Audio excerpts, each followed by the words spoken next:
Umur muda itu adalah senjata sosial yang baik banget orang itu nggak punya, tapi justru kalian yang muda, itu kalian harus manfaatin.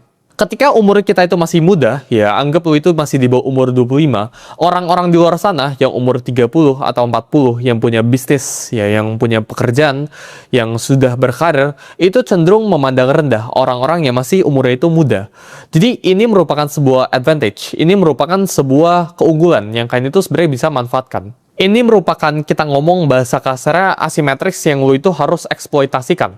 Karena ketika umur lu itu masih muda, orang itu punya ekspektasi yang rendah sama lu. Sedangkan, ya, ketika umur lu itu udah 30, umur lu udah 40, orang itu udah mulai punya ekspektasi sama lu. Tapi ketika orang itu, lu itu masih kecil, ya, umur lu itu masih di bawah 25, kita ngomong orang itu meremehkan. Orang itu nggak punya ekspektasi apa-apa. Dan window ini akan segera tertutup ketika lu udah di atas umur 25.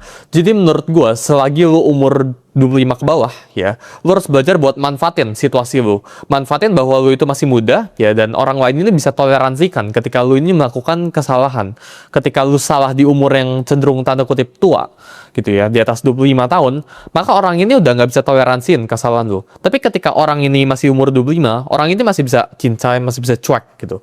Jadi jangan appear too strong, jangan pengen terlihat kuat, jangan pengen show off, jangan pengen pamerin diri kalian, tapi justru manfaatin umur kalian yang masih muda, ya, ke orang-orang yang ada di luar sana. Ekspektasi rendah itu bakalan masukin lu ke ruangan-ruangan yang lu susah masuk.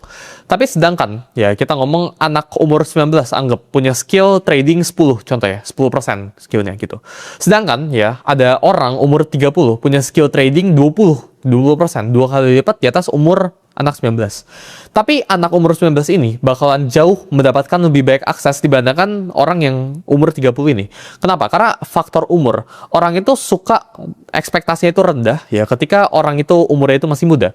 Sedangkan kalau umurnya itu udah tua, ekspektasi orang itu meningkat gradually. Jadi ini window yang again gue bilang bisa tertutup. Jadi manfaatin buat kalian yang masih umurnya itu masih muda, manfaatin.